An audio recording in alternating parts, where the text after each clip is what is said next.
Bismillahirrahmanirrahim. Assalamualaikum warahmatullahi wabarakatuh. Jibril datang kepada Rasulullah SAW menyampaikan tentang kapan datangnya atau kapan jatuhnya Lailatul Qadar pada Ramadan kali itu. Jadi misalnya sebutlah Ramadan kali ini Lailatul Qadarnya malam 27. Datang nih Jibril kepada Rasulullah, terus bilang, "Ya Muhammad, beribadahlah kamu sebanyak-banyaknya pada malam 27 Ramadan. Karena malam 27 kali ini adalah malam Lailatul Qadar." Seolah-olah ceritanya gitu. Saking bahagia dan senangnya Nabi karena tahu kapan Lailatul Qadar, jadi nggak perlu lagi kita mencari di malam-malam yang lain, full 10 malam atau selama Ramadan. Tinggal fokus ke satu malam aja. Dan Nabi bahagia sekali, senang sekali dengan berita ini. Nabi pun keluar rumah untuk memberitahu kepada kaum muslimin kapan akan jatuhnya Lailatul Qadar pada tahun itu. Tapi begitu Rasulullah keluar dari rumahnya, pengen ngasih tahu kepada orang Islam, di jalan raya Nabi melihat ada dua orang yang bertengkar, berselisih, saling mencela, ribut. Sehingga Nabi akhirnya mendamaikan di antara mereka, jadi penengah sampai kemudian mereka mau damai. Setelah pertengkaran itu reda, Nabi SAW lupa dengan misinya dan mengatakan, "Tadi saya datang pengen ngasih tahu kepada kalian kapan Lailatul Qadar akan jatuh tahun ini. Tapi setelah melihat kalian bertengkar, saya menjadi lupa kapan Lailatul Qadar itu akan jatuh pada tahun ini." Sengaja Allah buat lupa banget. Jadi nggak ingat sama sekali yang mana. Malam 23 kah? Malam 25 kah? Malam 27 kah? Nggak ingat. Sehingga dari situ dapat pelajaran satu yang sangat penting. Persiapan sebelum kita masuk ke bulan suci, ke malam Lailatul Qadar atau 10 malam terakhir bulan Ramadan adalah jangan sampai kita punya masalah dengan seseorang. Apalagi orang itu adalah orang tua kita. Karena meskipun kita beribadah di malam Lailatul Qadar, karena 10 terakhir kita mungkin beribadah, kalau kita punya sangkut paut masalah dengan seseorang, apalagi orang tua kita, maka amalan-amalan kita pada malam itu seperti tidak tercatat di sisi Allah Subhanahu wa taala. Seperti dilupain oleh para malaikat. Kenapa demikian? Karena hilanglah keberkahan dan kebaikan gara-gara pertengkaran di antara manusia. Mungkin salah satu sebabnya kaum muslimin sekarang mungkin tidak langsung ditolong oleh Allah Subhanahu wa taala, dibiarkan dalam banyak masalah karena kita bertengkar antara satu dengan yang lain. Saling mencela, saling menjatuhkan, saling menyesatkan, saling membelakangi, saling mendengki antara satu dengan yang lain. Makanya Nabi SAW memesan kepada kita, pesanan terakhir Rasul sebelum beliau wafat itu apa? La tahasadu, wala tabaghadu, wala tadabaru.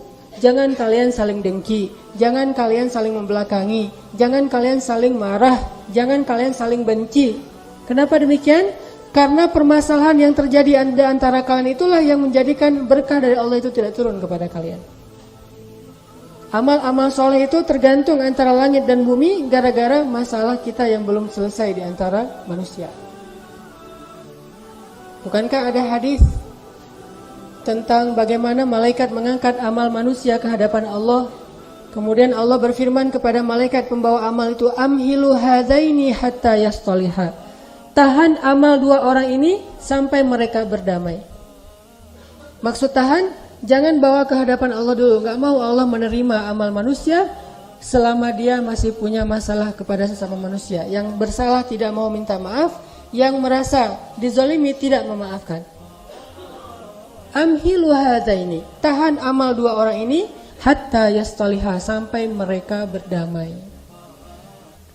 Sehingga merujuk kepada hadis yang tadi, salah satu di antara persiapan menjelang 10 awakhir min Ramadan, cobalah kita yang masih punya orang tua, datangi orang tua kita minta maaf.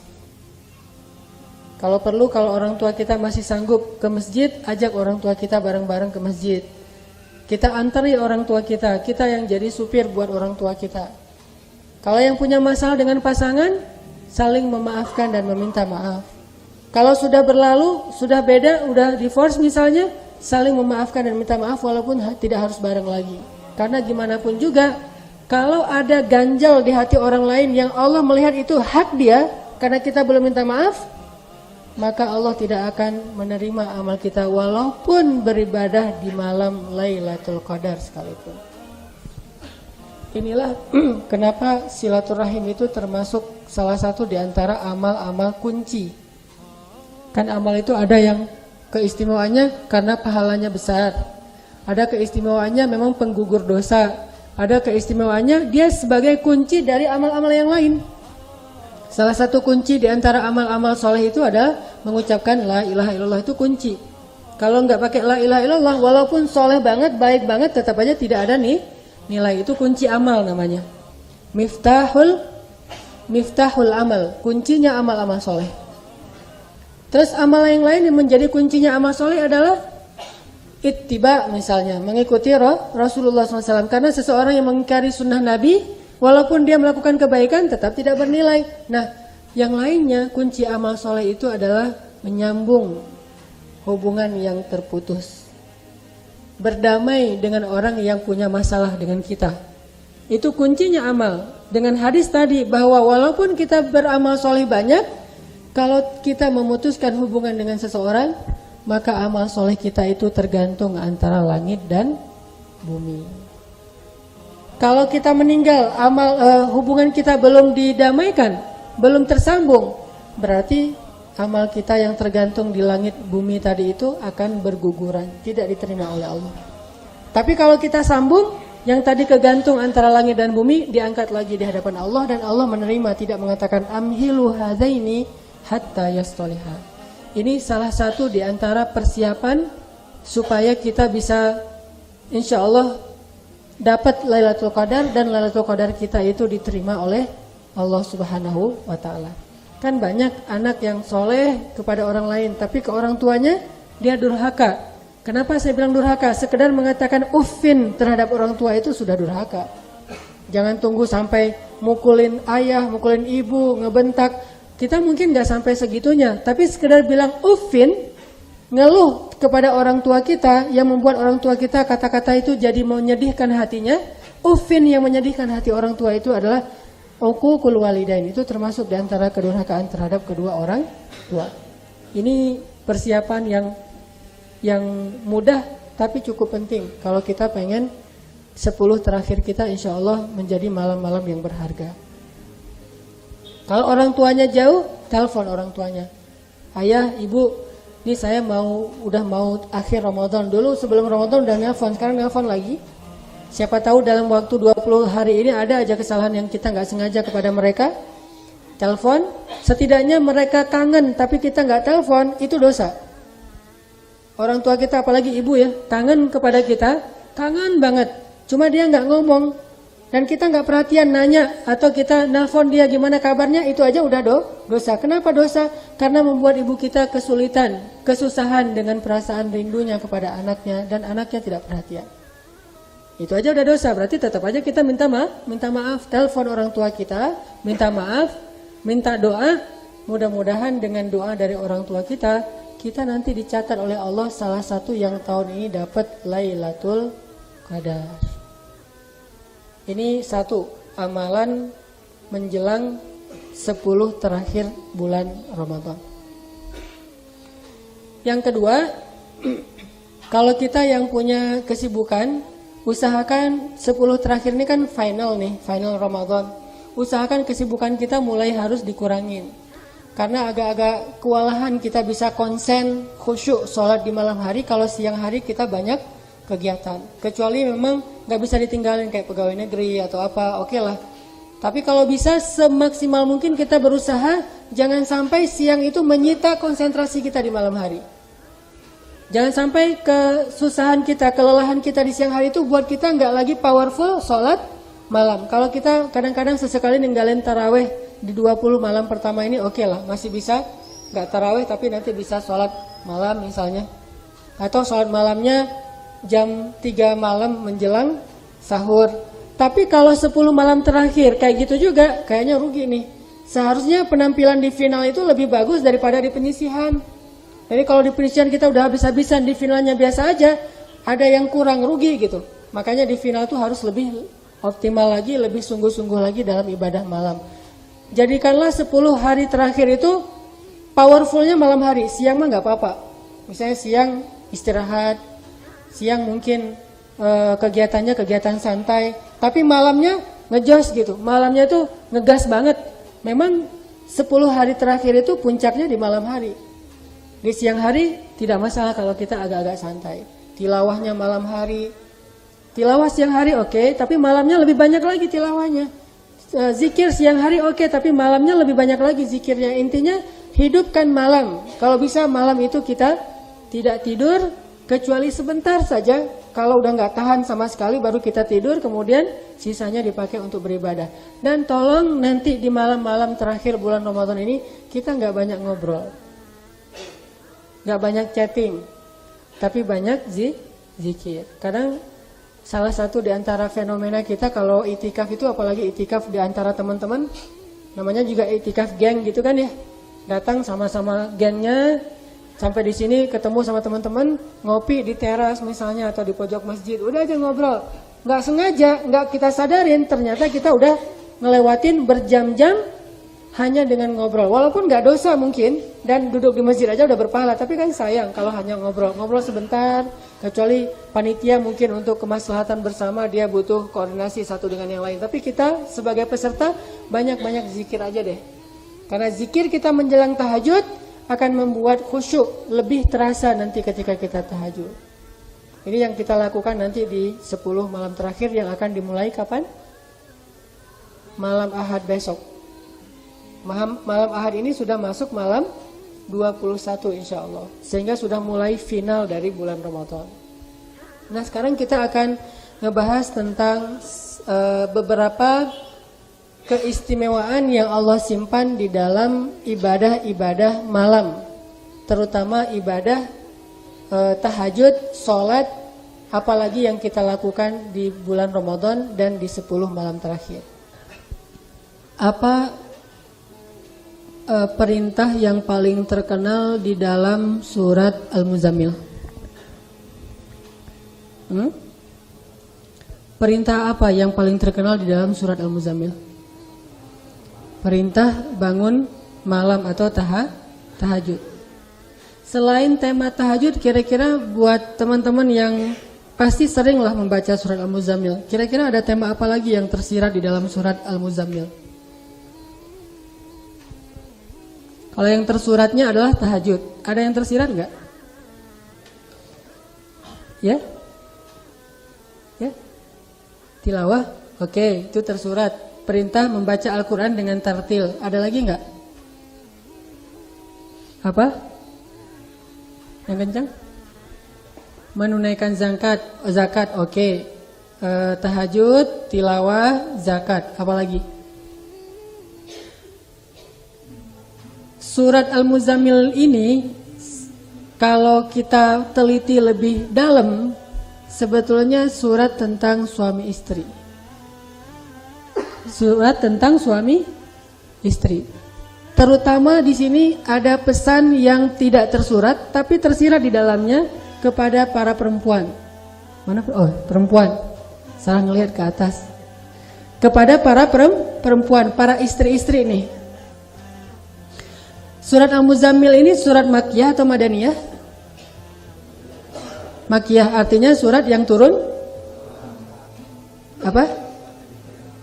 Surat yang turun di Mekah atau surat yang turun sebelum hijrah? Sama enggak tuh? Beda. Karena enggak semua surat yang turun di Mekah itu Makkiyah. Ada surat yang turun di Mekah tapi namanya Madaniyah.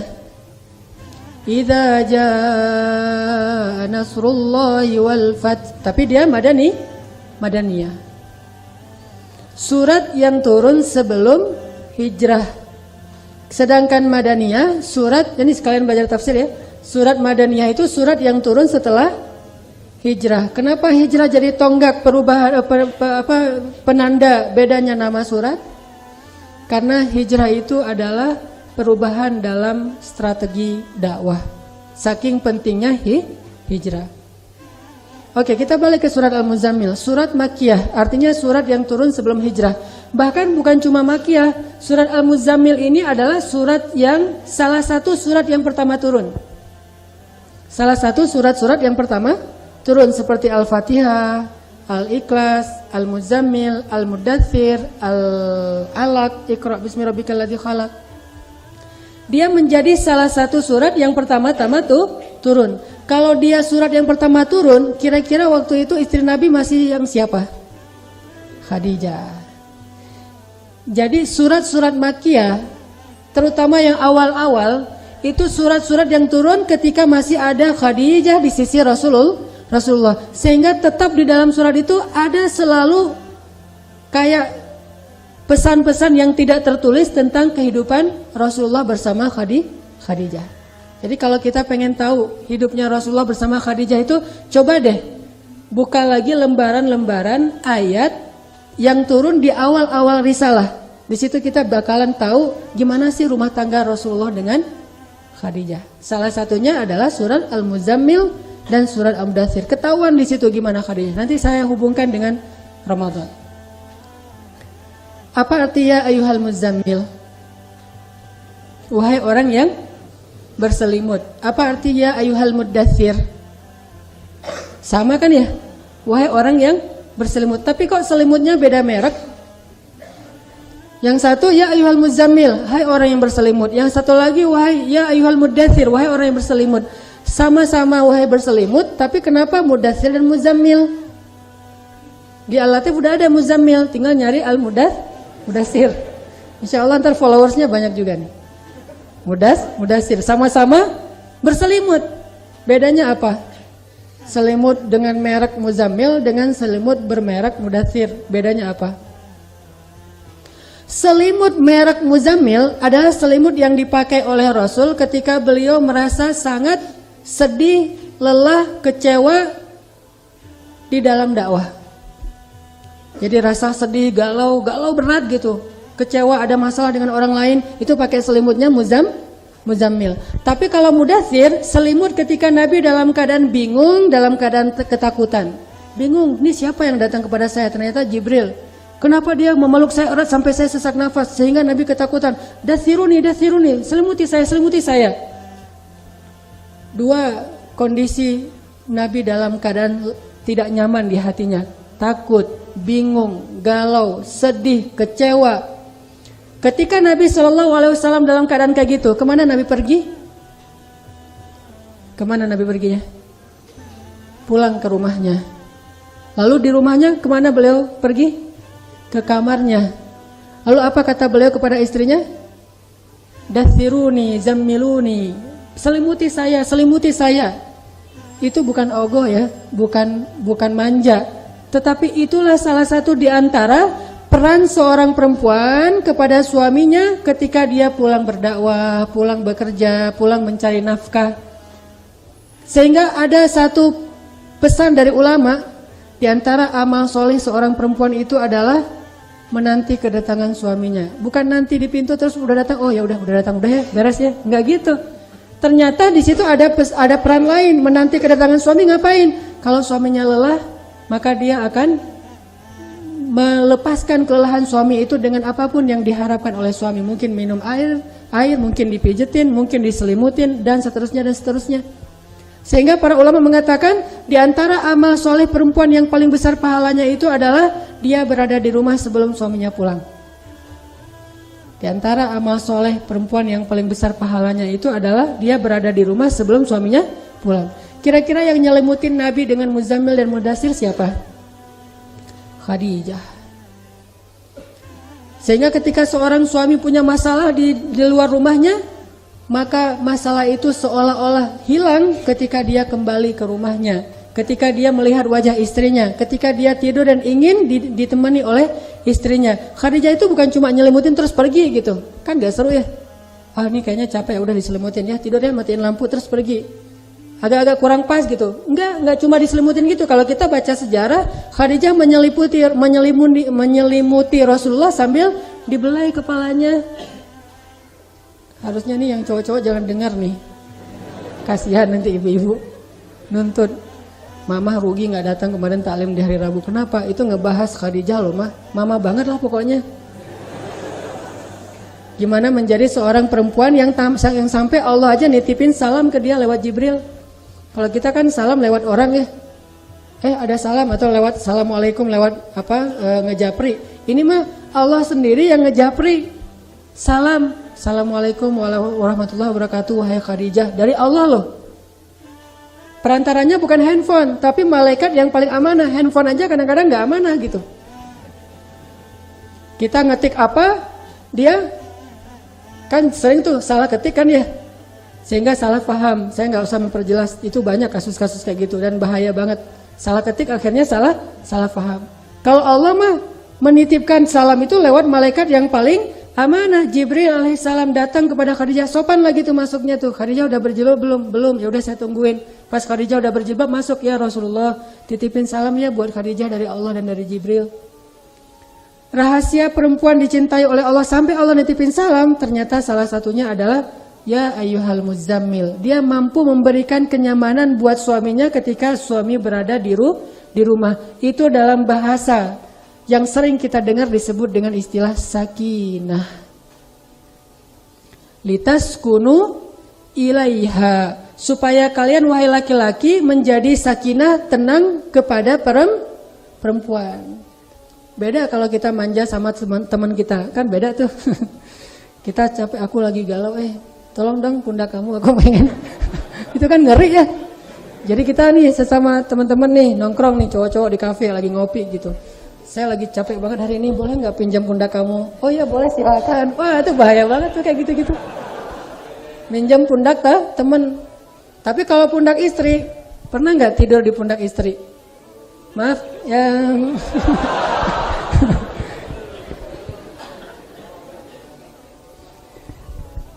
itu keren banget. Saya tahu banget ternyata tidur di atas pundak istri itu melepaskan lelah, benar kata Allah. Ya ayyuhal muzammil. Nggak harus diselimutin. Diselimutin mah bab lain lah ya.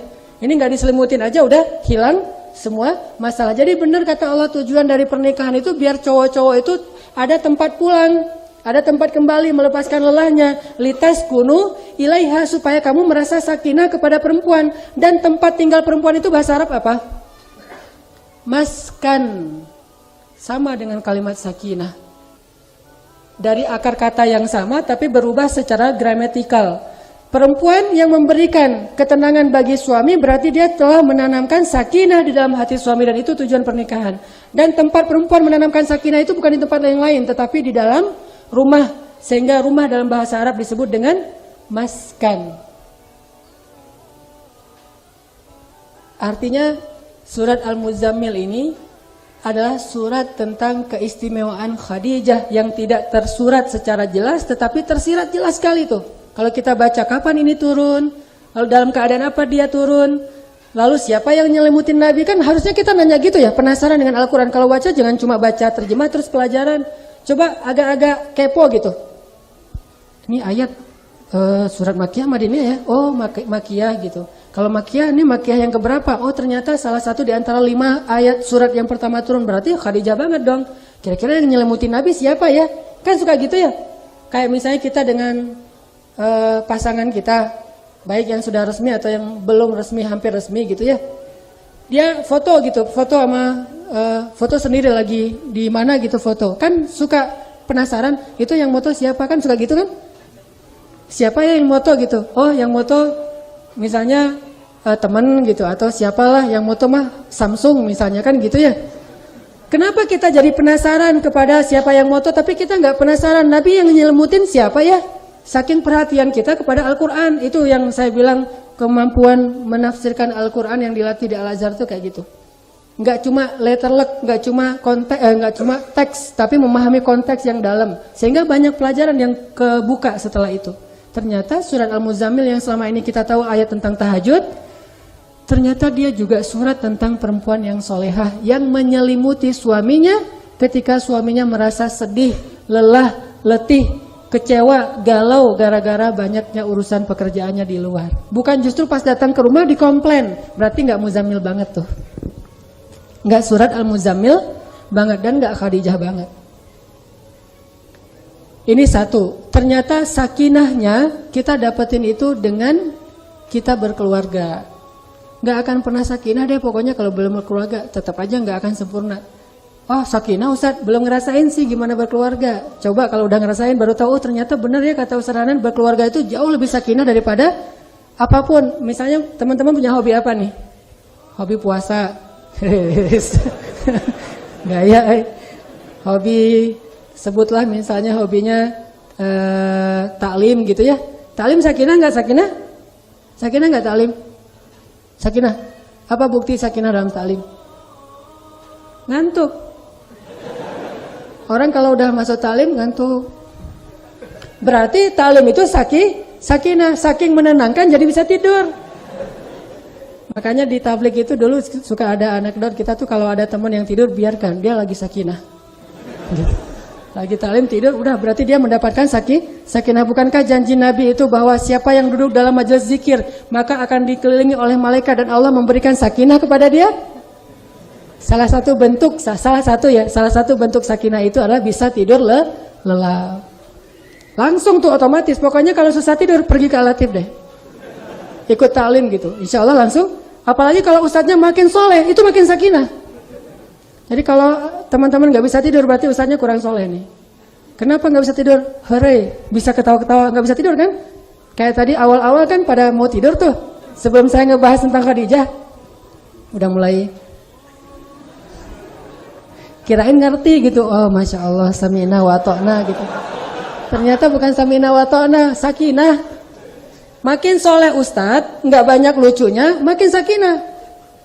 Jadi kalau mau tahu mana taklim yang paling bagus dan berharga insya Allah, lihat yang paling banyak orang tidur berarti itu taklim berkualitas.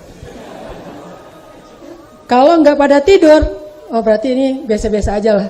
Makanya saya akhir-akhir ini merasa bersalah, taklim saya orang nggak bisa tidur. Mulai ketawa-ketawa, mulai nggak jelas gitu, mulai banyak cerita-cerita lucu. Ayo kita balik sakinah lagi ya. Siap sakinah? Jadi teman-teman sekalian. Oke, Khadijah. Ternyata berkeluarga itu adalah salah satu tujuan dari salah satu cara untuk kita ngedapetin sakinatun qulub, mendapatkan ketenangan dalam hati kita. Dan tenangnya tuh luar biasa, beda aja pokoknya. Disentuh oleh istri itu, baru disentuh gini doang, itu udah teng gitu. Tengnya apa? Hati kita jadi tenang. Jangan mikir yang lain-lain, hati kita jadi tenang. Baru disentuh gini, kenapa? Ada masalah apa di luar? Ah nggak ada masalah. Nah, tapi kalau dia nggak nyentuh ada masalah apa di luar? Oh masalahnya banyak banget. Pas disentuh gini, hop. Nggak ada masalah apa-apa. Jangan langsung kayak orang kayak handphone lagi dering terus diangkat gitu, langsung diam. Itu benar-benar sakinah. Dan itu saya ngebuktiin sendiri, luar biasa. Makanya insya Allah ya habis Lebaran kita akan ada program asiknya tuh rame-rame dengan tagline nikah bareng-bareng. Programnya asiknya tuh rame-rame tapi tagline-nya nikah bareng. Saya nggak mau bilang nikah masal, nggak keren, nikah bareng deh.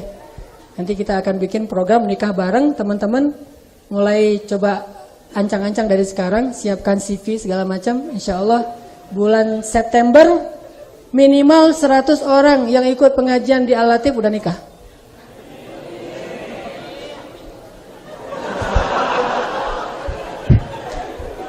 Bahaya diaminkan bulan Ramadan lagi ya. Itu. Terus yang kedua, gimana cara ngedapetin ketenangan? Ada ketenangan yang lebih besar daripada pernikahan ternyata. Jadi orang kalau udah nikah, apalagi nikahnya karena cinta ya, bukan nikah karena pernikahan politik misalnya atau pernikahan terpaksa, pernikahan Siti Nurbaya. Tapi ini nikahnya nikah cinta, ngeklik banget gitu. Nikah nih, tenangnya luar biasa pokoknya. Enggak, kayaknya dunia ini nggak ada masalah. Tapi ada satu lagi yang lebih tenang daripada menikah, yaitu kumil laila illa qalila. Tapi kan udah tenang nih, udah tenang dalam dekapnya Khadijah, dipeluk oleh istri yang solehah, cantik, bijaksana, pintar. Khadijah itu udah sempurna banget lah sebagai sosok istri. Rugi banget laki-laki yang dulu ditolak oleh Khadijah, ngelamar Khadijah ditolak, ngelamar Khadijah ditolak. Betapa beruntungnya Rasul mendapatkan Khadijah, walaupun lebih beruntung lagi Khadijah mendapatkan Rasul. Jadi Rasulullah itu didekap oleh seorang perempuan yang sesolehah Khadijah, cantik, bijaksana, cerdas, taat, dicintai Allah. Itu udah nggak mungkin nggak tenang, udah tenang langsung, hilang semua masalah. Tapi ternyata masih disuruh bangun kan? Gimana pun tenangnya dalam pelukan seorang istri yang soleha, Allah mengatakan kum, bangun. Qumil laila illa qalila, walaupun cuma sebentar. Kenapa? Allah pengen ngasih kepada kita sesuatu yang lebih indah daripada pelukan istri. Apa yang lebih indah daripada pelukan istri? Qumil laila illa qalila. Kalau sholatnya bisa khusyuk, itu lebih indah daripada pelukan istri. Kalau bahasa kasarnya, ini nggak ada yang di bawah 17 tahun kan? Ada yang di bawah 17 tahun? Nggak berani angkat tangan? Ya udah. Kalau bahasa kasarnya, sholat malam itu lebih keren daripada bercinta. Sholat malam itu lebih keren daripada bercinta. Bagi siapa? Bagi orang-orang yang soleh. Sehingga Nabi SAW dengan Khadijah, ayatnya ya ayyuhal muzammil, lagi didekap nih oleh Khadijah, lagi dibelai oleh Khadijah, udah tenang dalam pelukan Khadijah. Kata Allah, qumil laila illa qalila, bangun wahai Muhammad, wahai orang yang bersemut, bangun. Langsung Nabi bangun. Kenapa? Karena beliau yakin sholat malam itu lebih indah daripada dipeluk oleh Khadijah. Walaupun dipeluk oleh Khadijah itu suatu anugerah yang luar biasa.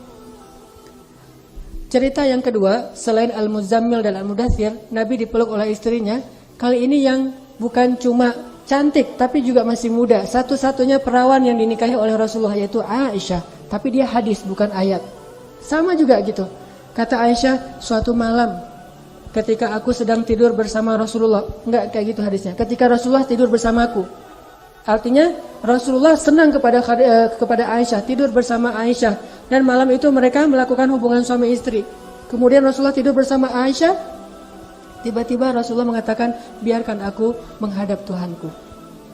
Baru aja tidur sejam mungkin atau 2 jam, biarkan aku menghadap Tuhanku. Bangun Rasulullah tuh. Bisa-bisanya dalam keadaan teler berat, tapi beliau bangun juga karena beliau yakin ada yang lebih nikmat daripada sekedar tidur bersama istri yang cantik seperti Aisyah. Yaitu sholat malam. Biarkan aku menghadap Tuhanku. Bangunlah Rasulullah, mandi, kemudian beliau sholat. Kata Aisyah, baru saja beliau berdiri, maka beliau sudah menangis dan air matanya membasahi janggut beliau. Baru saja beliau berdiri, suara di dalam dadanya itu seperti air mendidih. Saking luar biasa Nabi terisak-isak menangis kayak orang sesek nafas gitu. Kemudian beliau membaca ayat. Setiap sampai di ayat-ayat tentang kebesaran Allah, beliau bertasbih, beliau bertahmid. Kalau ayat sampai tentang ayat neraka, beliau berta'awuz. Kalau ayat sampai di ayat surga, beliau berdoa. Kemudian beliau ruku. Rukunya sepanjang beliau berdiri. Kemudian beliau sujud. Sujudnya sepanjang beliau berdiri. Dan seterusnya sepanjang malam. Ini artinya bagi orang yang soleh, orang yang cinta kepada Allah Subhanahu Wa Taala, maka waktu yang paling istimewa itu adalah waktu ketika dia datang di hadapan Allah berdua saja, tahajud. Sholat malam, membaca Al-Quran, berdoa, berzikir, itu lebih indah baginya daripada tidur bersama istri yang solehah dan cantik. Kalau kita belum ngerasain itu, berarti kita masih kurang soleh. Kalau kita belum ngerasain bahwa ternyata sholat malam lebih keren daripada tidur bersama istri kita, berarti kita memang masih jomblo. Kan gak bisa ngebandingin ya, Ustadz sholat malam itu emang keren, tapi saya gak tahu gimana katanya sholat malam lebih keren daripada tidur bersama istri. Ya emang, karena kita masih jomblo, belum punya istri, jadi gak tahu. Kalau udah punya istri dan belum bisa ngerasain sholat malam lebih baik daripada tidur bersama istri, berarti jangan pernah mengaku sebagai orang soleh. Pasti kita belum soleh. Saya sendiri juga, gak usah dibahas. Ya itu deh pokoknya, saya sendiri juga lagi belajar nih. Gimana caranya bisa sholat malam itu lebih bersemangat daripada pacaran atau bercinta atau have fun atau seru-seruan atau gokil-gokilan dan segala macam. Sholat malam itu lebih bersemangat. Coba gimana caranya? Berarti ada tips yang diajarkan oleh Rasulullah SAW sampai beliau bisa qumil laila illa qalila, padahal lagi muzammil tuh. Kalau kita lagi musafir qumil laila illa qalila emang belum tidur kan, gampang kan ya? Kalau kita di masjid qumil laila illa qalila gampang tuh. Kita itikaf di masjid, suruh bangun malam gampang. Tidurnya juga nggak nyenyak, tidur satu di pojok sana, satu di pojok sini, saling tendang-tendang kaki saking ramainya di masjid. Memang nggak nyenyak banget tidurnya, sakit badan semuanya, biasa tidur di kasur empuk. Giliran kata muazin, teman-teman sekalian silahkan siap-siap, sebentar lagi kita mau sholat tahajud. Itu gampang kan ke tempat wudhu. Nggak segampang ya ayyuhal muzammil. Lagi dalam keadaan nyaman banget, sakinah banget, kata Allah qumil laila illa qalila, tapi bisa bangun. Itu ibaratnya seperti orang yang pulang kelelahan banget ya, banyak kerjaan di siang hari, lelah banget, tidurnya lelap tapi masih bisa tahajud. Ini berarti insya Allah orangnya udah istiqomah. Jadi dalam surat Al-Muzammil banyak hal yang luar biasa. Satu tentang istri yang solehah, kedua gimana Rasulullah itu orangnya soleh banget. Dalam keadaan muzammil bisa qumil laila illa qalila. Dalam keadaan sedang berselimut, dalam keadaan hangat, dalam keadaan nyaman banget, tapi masih bisa tahajud. Ini menunjukkan bahwa Rasulullah SAW adalah orang yang sangat istiqomah. Di sisi lainnya, ini menunjukkan bahwa ternyata qumil laila illa qalila itu penting sekali gitu. Walaupun kita dalam keadaan tenang sekalipun, dalam keadaan lelap gimana pun juga nyaman, tetap harus bangun. Tetap harus ngerasain tidak nyamannya tahajud, susahnya berwudu, dinginnya air di malam hari. Tetap kenapa? Saking pentingnya tahajud. Kalau bahasa saya, ya ayyuhal muzammil itu adalah nenengin dulu. Lagi ada masalah, istri yang menenangkan. Tapi istri nggak bisa ngasih solusi. Istri hanya bertugas menenangkan suami. Jadi begitu suami ada masalah di luar rumah, pulang ke rumahnya dalam keadaan manja gitu, pengen ditenangkan oleh istrinya, maka istrinya akan menenangkan suaminya. Dan itu tugas sangat-sangat mulia, besar sekali pahalanya. Ditenangin sama istri. Tapi apakah istri bisa ngasih solusi? Gak bisa. Terus gimana caranya? Setelah tenang, Allah suruh bangun. Allah mau ngasih solusi nih. Alakah hajah? Apakah kamu butuh sesuatu dariku, hai hambaku? Apakah kamu butuh pertolongan dariku, hai hambaku? Wasta'inu bis sabri was shalah. Minta pertolongan Allah dengan sholat. Salah satunya sholat malam.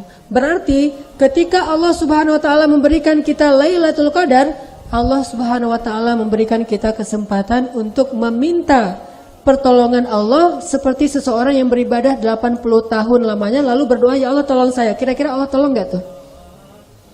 80 tahun sujud terus ruku, berdiri, sujud, berdiri, ruku, sujud, berdiri, sholat terus 80 tahun gak berhenti. Di tahun ke-80-nya dia bilang, ya Allah bantulah saya. Kira-kira ditolong gak sama Allah? Ditolong banget kan ya? Gak usah 80 tahun, amalan kecil aja Allah langsung tolong. Apalagi beribadah 80 tahun non-stop, pasti Allah tolong. Berarti motivasi kita adalah kita coba kejar Lailatul Qadar itu adalah supaya Allah menolong kita atas semua hajat-hajat kita. Yang pengen nikah bulan September, gak boleh kelewat Lailatul Qadar malam 10 terakhir Ramadan kali ini. Allah tolong, sebutin aja ciri-ciri yang paling keren gitu. Jangan suudzon sama Allah. Allah mah kayaknya kalaupun nolong paling ngasih yang standar-standar aja gitu. Aku tergantung prasangka hambaku kepadaku. Maka bikin aja ciri-ciri yang paling keren ya Allah. Yang paling keren ya Allah, yang paling cantik, yang sesuai selera saya kan Allah tahulah selera saya kayak gimana kan Allah. Udah sebutin aja yang paling keren, insya Allah Allah kasih yang sesuai dengan selera kita. Tapi gimana caranya? Jangan kelewat satu malam pun di 10 terakhir, karena kita nggak tahu yang mana yang malam Lailatul Qadar. Yang pengen apa lagi? Pengen sukses dunia akhirat. Kalau yang paling penting pengen masuk surga, karena nggak ada yang lebih berharga daripada masuk surga. Jangan ngelewatin satu malam pun di malam-malam terakhir 10 Ramadan ini. Yakin saja bahwa ada orang beribadah 80 tahun terus berdoa, masa Allah nggak kabulkan? Dan Allah menyingkat itu, didiskon menjadi hanya satu malam saja yang kita cari selama 9 atau 10 malam, Allah pasti akan mengabulkan. Ini pembahasan singkat tentang Al-Muzammil, nanti akan kita bedah dalam setiap malam kajian menjelang sholat tahajud 10 malam terakhir. Kita akan membedah tentang segala hal yang berkaitan dengan sholat malam, itikaf, tahajud, tilawah. Ini hanya pembukaan tentang surat Al-Muzammil. Di situ ada sedikit tambahan gimmick tadi tentang istri yang solehah, tapi disambungkan dengan Ramadan. Ternyata Rasulullah itu istiqomah banget, gimana pun nyaman, beliau tinggalkan kenyamanan demi mendapatkan ridho Allah SWT. Kita nyaman tidur di rumah tapi tidurlah di masjid. Kita nyaman sholat di rumah tapi sholatlah di masjid. Kita nyaman itikaf di rumah tapi itikaflah di masjid. 10 malam aja. Nanti lebaran bebas dah, istirahat dah. Gak usah itikaf di masjid juga gak apa-apa, gak usah tahajud di masjid juga gak apa-apa, tahajud di rumah aja masing-masing. Tapi 10 malam ini paksain aja deh. Nggak akan tenang, nggak akan nyaman, nggak akan seenak di rumah, nggak apa-apa. Qumil laila illa qalila, walaupun kalian selama ini selama 11 bulan muzammil, 11 bulan dalam keadaannya nyaman. Jadi jangan cari nyaman ya, nanti pas kita itikaf, di masjid nggak nyaman, di masjid kurang ini, kurang itu. Jangan cari nyamannya. Kalau cari nyamannya di rumah. Apalagi rumah itu namanya maskan. Apalagi kalau di rumah itu ada seorang sakinah. Kalau yang nggak ada sakinah di rumah berarti sama aja kan ya di rumah dengan masjid. Ya udah nggak usah terlalu banyak berharap ya. Di masjid nggak nyaman, di rumah juga nggak nyaman. Orang nggak ada sakinah di rumah sama aja. Jadi carilah ridha Allah, ibadah yang optimal, bukan mencari kenyamanan. Insya Allah nanti terus akan kita coba motivasi dengan ayat dan hadis-hadis supaya sholat kita semakin khusyuk di 10 malam terakhir.